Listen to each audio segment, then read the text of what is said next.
जय हिंद दोस्तों, कैसे हो आप सब। स्वागत है आपका हमारी क्लास लेटेस्ट मैथ में। और आज हम पढ़ने वाले हैं साधारण ब्याज। आज का चैप्टर बहुत ही अच्छा है और ये चैप्टर अच्छा इसलिए भी है क्योंकि ये क्वेश्चन आप 10वीं की क्लास में कर चुके हो, तो पढ़ने में बहुत मज़ा आएगा और बहुत ही आसानी से आप सीख भी जाओगे निकालना। जो बच्चे 10वीं में नहीं सीख पाए थे वो अब सीख जाएंगे, ये मेरा वादा है। तो आप ध्यान से देखिए।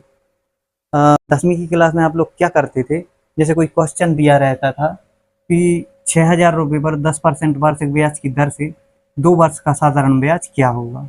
तो आप लोग क्या करते थे कि इसके लिए एक सूत्र होता था, मूलधन गुणित दर गुणित समय बटे 100। तो इसी के आधार पर आप क्वेश्चन करते थे। तो आप क्या करते थे कि ये मूलधन जो दिया है, तो मूलधन अपन को कितना दिया है 6,000 रुपये, और दर है 10% और टाइम है टोटल 2 वर्ष। ठीक है, तो अपन को क्या करना है, 6,000 रुपये पर 10% वार्षिक ब्याज की दर से 2 वर्ष का साधारण ब्याज निकालना है। ठीक है, तो आप लोग क्या करते थे, ये 6,000 रुपये लिखते थे जो कि मूलधन है। ठीक है, और ये दर दर से 10%। ठीक है, और टाइम है 2 वर्ष, और बटे में कर देते थे 100।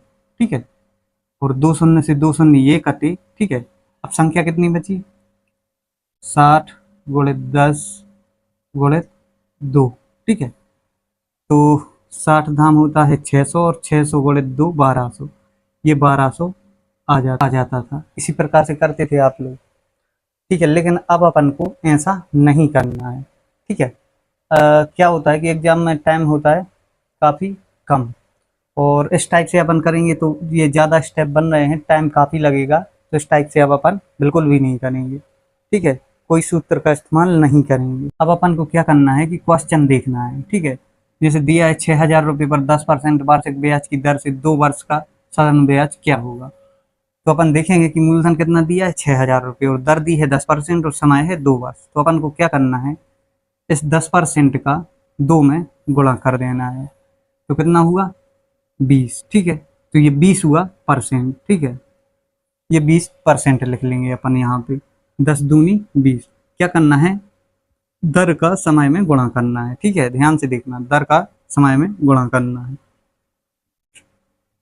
तो ये आ गया 20%। ठीक है, अब अपन को ये 6,000 का 20% निकालना है। ठीक है, तो परसेंट वाला चैप्टर जिसने पढ़ा होगा, हम पहले पढ़ा चुके हैं परसेंट वाला, तो उसके लिए कोई दिक्कत नहीं होने वाली। तो 6,000 रुपये का 20% कितना होगा, तो ये होगा 1200। ठीक है, ये अपना आ जाएगा आंसर। किसी को कोई दिक्कत, मेरे ख्याल से दिक्कत तो नहीं होगी। ठीक है, तो देखिए दोस्तों, अगला क्वेश्चन, 15,000 रुपये पर 4% वार्षिक ब्याज दर से 3 वर्ष का साधारण ब्याज क्या होगा। ठीक है, आप ये समझ लो कि अपन मूलधन को पी से दर्शाते हैं। ठीक है, और दर को आर से और समय को टी से। ये बात तो आप जान चुके होंगे। ठीक है, तो हमने क्या बताया था कि जो भी हमें दर दी हो उसका गुणा करेंगे समय में। ठीक है, तो ये 4% दर है और टाइम कितना दिया है 3 वर्ष का, तो 4×3 = 12, और ये 12% होगा। ठीक है, तो अपन निकालते हैं 15,000 रुपये का 12%। ठीक है, तो ये हो जाएगा अपना 1,800। ठीक है, तो ये 1,800 अपना हो जाएगा क्या, आंसर। ठीक है, ठीक है दोस्तों, देखिए अगला क्वेश्चन, 6,000 रुपये पर 8% वार्षिक ब्याज दर से 3/1/2 वर्ष का साधारण ब्याज क्या होगा। ठीक है, तो ये 3/1/2 जो है ना, ये है 3.5 वर्ष। ठीक है, तो अब अपन को क्या करना है कि 8% का गुणा करना है 3.5 वर्ष में। ठीक है, ये हो जाएगा 28%।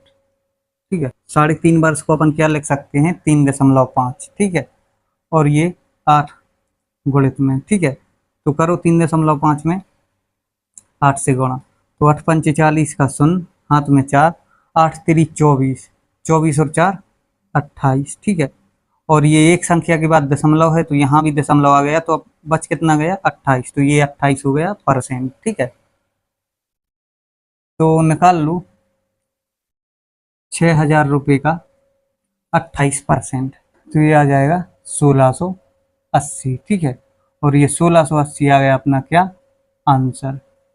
ठीक है, भाई कुछ नहीं करना है, ₹6000 का 28% निकालना है, जो कि निकला 1680, और यही आंसर है। कुछ बच्चों की समझ में नहीं आ रहा होगा, मुझे पता है, तो आप लोग मेरे चैनल की प्लेलिस्ट में जाके परसेंट वाला चैप्टर देख लेना, तो आपको ये पूरा पूरा अच्छे से समझ में आ जाएगा। और जिस पे परसेंट निकालना आता है उनके लिए बड़ी ही आसानी से ये क्वेश्चन समझ में आ रहे होंगे। ठीक है, देखिए अगला क्वेश्चन।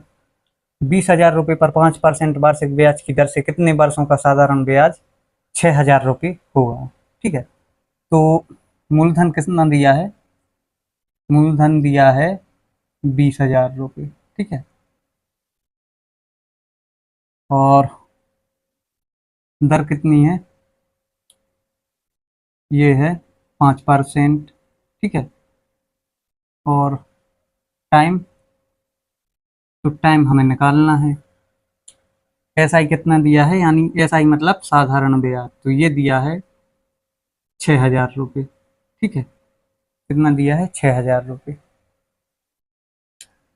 तो ये जो 6000 है, ये 20,000 का कितने परसेंट है? सबसे पहले आपको ये देखना होगा।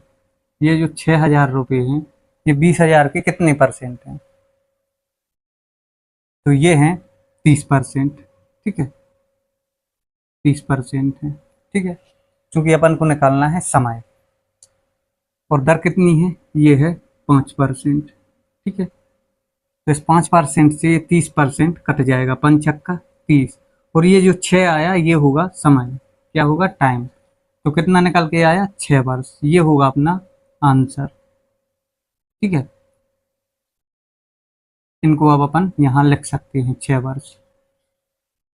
₹20,000 पर 5% वार्षिक ब्याज की दर से कितने वर्षों का साधारण ब्याज ₹6000 होगा? तो ये होगा 6 वर्षों का। ठीक है, देखिए दोस्तों हमारा अगला क्वेश्चन।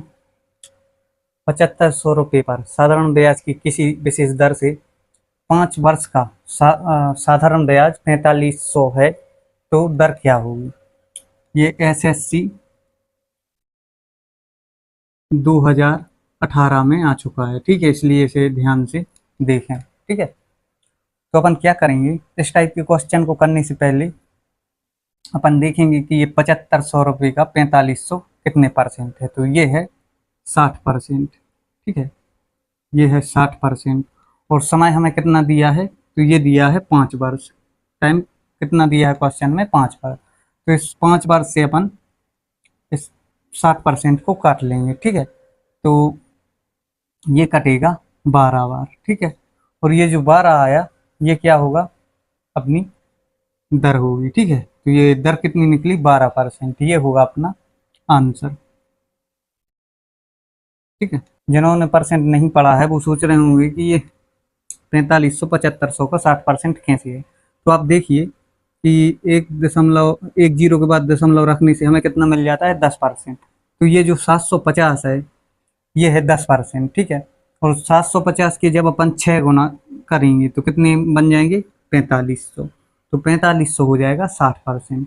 ठीक है, देखिए दोस्तों अगला क्वेश्चन। किसी धनराशि पर 6% वार्षिक ब्याज की दर से 5 वर्षों का साधारण ब्याज ₹360 है, तो वह धनराशि क्या होगी? ठीक है, तो इसमें हमें मूलधन पता करना है कि कितना होगा।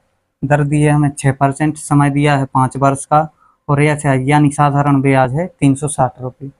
तो इसको करने के लिए हमें क्या करना पड़ेगा? दर से समय में गुणा करना पड़ेगा। ठीक है, तो 6 पंचे 30, ये आ गया 30%। ठीक है, और इस 30% से 360 जो कि हमारा साधारण ब्याज है, इसको डिवाइड करना होगा, यानी कि काटना होगा। ठीक है, तो 30 एकम 30। ठीक है, बचा 6 तो हो गया 60, 30 दूनी 60। अब संख्या मिल गई हमें 12, क्योंकि ये 12 क्या है? 1%। एक जीरो बढ़ाया तो ये हो गया 10%, और एक जीरो और बढ़ाया तो ये हो गया 100%। तो ये जो 1200 आया ये आ गया अपना क्या? आंसर। किसी भी संख्या का हम परसेंट निकालने के लिए जब भी भाग देते हैं तो जो भी हमें संख्या मिलती है वो मिलती है केवल 1%, और उसको 100% बनाने के लिए हम 2 जीरो बढ़ा देते हैं। ठीक है, ये बात हमेशा याद रखना। मैं यहाँ पर कहीं रजिस्टर में नोट करके लिख लो।